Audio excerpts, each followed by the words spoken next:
Le temps ne coule pas. Il ne t'emporte nulle part. Et la sensation que tu as en ce moment même, celle que les secondes passent, c'est une hallucination. Et la physique le démontre. Ça semble insultant, je sais. Tu ressens le temps en ce moment même. Tu vieillis. Tu te souviens d'hier. Tu planifies demain. Mais si tout ça est réel, alors dis-moi. À quelle vitesse coule le temps? Une seconde par seconde. Voilà ta réponse. Et elle ne signifie absolument rien. C'est comme dire qu'une chaise a la taille d'une chaise. C'est vide. C'est circulaire. Et ça révèle un problème bien plus profond. Si tu ne peux pas définir la vitesse du temps, peut-être que le temps ne coule pas du tout. Peut-être que tu observes quelque chose de complètement différent. Et si c'est le cas, alors tout ce que tu crois savoir sur le passé, le présent et le futur s'effondre. Je vais te démontrer 3 choses aujourd'hui. 1. Ton cerveau fabrique le temps de toutes pièces. 2. Le temps réel, celui que la physique mesure, est flexible, relatif et n'a pas de direction fixe. 3. Il se peut que le temps n'ait pas existé avant l'univers lui-même. Et quand tu verras pourquoi les 3 sont vrais, tu ne pourras plus regarder une horloge de la même façon. On commence. Ton horloge interne est une arnaque. Fais un test simple. Ferme les yeux. Compte 60 secondes dans ta tête. Ne regarde pas de montre. Juste, compte. Tu crois que tu mesures le temps. Mais ce que tu fais vraiment, c'est exécuter un programme mental très spécifique. Certaines personnes entendent une voix. Elles se parlent littéralement à elles-mêmes, chiffre par chiffre. Elles voient des images. Un ruban à mesurer visuel. Ces personnes peuvent lire un article, plier du linge, faire 2 choses à la fois, tout en comptant parfaitement. Ce que ça révèle est brutal.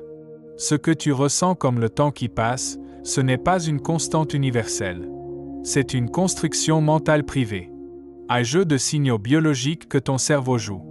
Et ça varie d'une personne à l'autre. Il y a plus.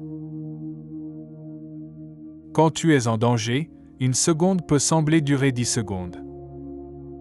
Leur cerveau n'accélère pas réellement. Et après, il interprète ce volume de mémoire comme une durée plus longue. Tu ne vis pas le temps. Tu le reconstruis après coup. Ton sens du temps, c'est une illusion sur mesure, assemblée à partir de fragments biologiques. Mais attendons, parce que ce n'est pas encore le problème réel. Tu imagines quelque chose comme ça. L'univers est une boîte gigantesque. Elle fait tic-tac sans s'arrêter. Toutes les planètes. Tic, tac, tic, tac. Faux. Le temps n'est pas un décor de fond. Le temps est une mesure du changement.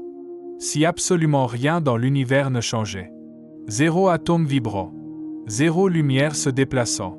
0 énergie transférée. Le temps s'arrête. Il cesse d'avoir un sens. Tu ne peux pas définir une seconde sans un processus physique pour la marquer. Un pendule. Un cristal de quartz. Un atome de césium qui oscille. Le temps n'est pas séparé des choses dans l'univers. Le temps est une propriété des choses. Ça semble peut-être abstrait. Alors essayons autrement. Pense à un jeu de cartes posé sur une table. Tu les alignes. Tu peux dire que le valet vient avant la dame. Le roi vient après. Les cartes ne bougent pas. La table ne coule pas. L'ordre, c'est juste une façon de lire la disposition. Le temps, c'est la table. Quand on dit que le temps passe, on lit juste les cartes de gauche à droite. Et maintenant vient quelque chose que Newton n'avait pas prévu. La règle avec laquelle on mesure la distance entre les cartes est flexible. Elle s'étire. Et ça dépend de toi. En 1971, 2 physiciens, Eiffel et Keating, ont embarqué des horloges atomiques dans des avions de ligne ordinaire. La différence? Les horloges en vol avaient avancé différemment. Pas à cause d'une vibration ou d'une erreur de calibration. À cause de la physique fondamentale de l'espace-temps. Ça semble raisonnable. Ça semble inévitable. Et c'est complètement faux. La vitesse à laquelle le temps s'écoule dépend de deux choses. Où tu te trouves dans le champ gravitationnel. Et à quelle vitesse tu te déplaces. Commençons par la vitesse. Imagine une voiture sur une feuille de papier géante. Tu roules vers le nord à toute vitesse.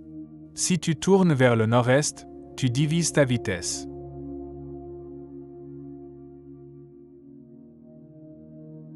Toujours la même. Si tu accélères dans l'espace, tu ralentis dans le temps. Ce n'est pas une métaphore. Quelques millisecondes. Mesurer. Vérifier. Publier. Maintenant, la gravité.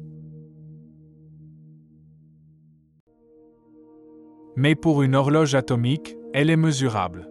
Et ici vient quelque chose d'absolument concret. Ton GPS dans ton téléphone. Les satellites GPS orbitent à 20 000 km d'altitude. À cette altitude, la gravité est plus faible. Leurs horloges avancent plus vite que les nôtres. Simultanément, ces satellites bougent très vite dans l'espace. Ce qui ralentit leur temps. Les deux effets combinés produisent une dérive d'environ 38 microsecondes par jour. Ça semble négligeable. Mais la lumière parcourt environ 11 km en 38 microsecondes.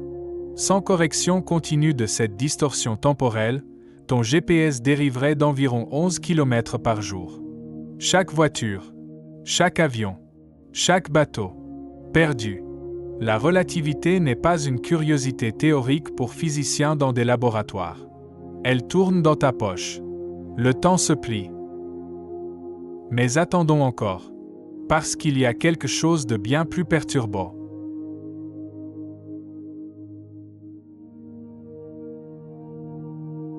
La fumée monte et se disperse. Elle ne se recomprime pas. Tu ne peux pas distinguer la vidéo originale de la vidéo inversée. Si tu filmes deux particules subatomiques qui se heurtent. Même chose. Les équations fonctionnent dans les deux sens. La physique microscopique ne connaît pas de passé ni de futur. Alors d'où vient cette flèche que tu ressens si clairement? Parce que tu détectes l'entropie.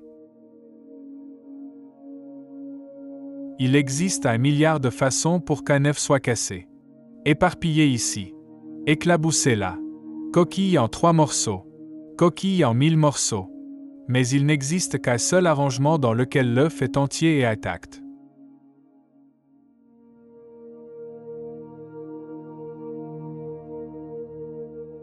C'est de la probabilité pure. Le désordre gagne, parce que le désordre est beaucoup plus probable. Et ta sensation que le temps coule vers l'avant. Quand tu distingues le passé du futur. Rien de plus. Pense à ce que ça implique. Dans un univers à entropie maximale, tout uniformément dispersé, aucun gradient d'énergie, rien d'intéressant nulle part. Ton cerveau ne pourrait pas distinguer le passé du futur. Il n'y aurait pas d'œuf à casser. Pas de souvenir à former. Pas de café qui refroidit. Dans un univers en équilibre parfait, la flèche du temps disparaît. Elle n'est pas gravée dans les lois fondamentales de la physique. Elle émerge du désordre croissant. Mais maintenant, pousse cette idée jusqu'à son point de rupture. Si le temps est une mesure du changement, que se passe-t-il si on rembobine jusqu'à la toute première image? L'univers aujourd'hui s'étend dans toutes les directions. Les galaxies s'éloignent les unes des autres à toute vitesse. Si on rembobine ce film, l'univers se contracte. Il devient plus chaud, plus dense, plus petit, et encore plus chaud, plus dense, encore plus petit, jusqu'à un moment où la densité et la chaleur atteignent des valeurs que nos équations ne peuvent plus gérer. Les propres lois de la physique commencent à fondre. On appelle ce moment le Big Bang. Pas une explosion dans l'espace. Une explosion de l'espace lui-même. Et là, tu poses la question que tout le monde pose. Qu'est-ce qu'il y avait avant? C'est le test ultime de tout ce qu'on a construit ensemble dans cette vidéo. Si le temps est une façon d'ordonner les événements à l'intérieur de l'univers. Si le temps est une propriété des choses qui changent. Alors demander ce qui existait avant l'univers pourrait être aussi absurde que de demander ce qu'il y a au nord du pôle Nord. La question semble grammaticalement valide. Elle semble logique. Mais géométriquement, elle est impossible. Si le temps commence avec l'univers. La machine à compter avait un bouton de mise en marche. Et personne n'était là pour appuyer dessus. Je sais. Ton cerveau veut une cause. Il veut savoir ce qu'il y avait avant. C'est ce qui t'a permis de survivre. Pas parce qu'il est certain qu'il y a un prédateur, mais parce que supposer qu'il y en a coûte peu. Et supposer qu'il n'y en a pas peut te coûter la vie. Tu es un détecteur de causes. Alors revenons au début. Elle te ment. Pas parce qu'elle est mal réglée.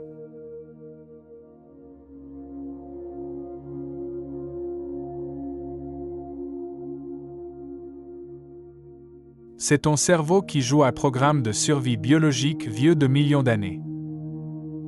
Moins bien pour comprendre l'espace-temps. Mais voilà la chose étrange et magnifique. Tu peux toujours faire cuire un œuf à la coque. Tu peux toujours retrouver un ami pour prendre un café à 2 heures de l'après-midi. L'étrangeté de la relativité est cachée sous le capot. Tu n'as pas besoin de comprendre le moteur pour conduire la voiture. Mais n'est-ce pas mieux de savoir que le moteur est là? De savoir que cette chose que tu appelles le présent n'est peut-être qu'une tranche d'un bloc d'événements figés? De savoir que le futur existe peut-être déjà, quelque part, dans les équations? Tu n'es pas juste en train d'apprendre de nouveaux faits sur le temps. Tu es en train de traduire, contre le grain de ta propre biologie. Et ça, c'est le vrai travail de la physique. Pas mémoriser des formules. Désinstaller ce que ton corps croit savoir. Et recommencer. Si quelque chose a changé dans ta façon de voir le monde aujourd'hui, laisse-le dans les commentaires. Parce que dans la prochaine vidéo, on va s'attaquer à quelque chose d'encore plus inconfortable. L'espace. Et la question qui va te tenir éveillé cette nuit, l'espace est-il réel, ou est-ce aussi une construction?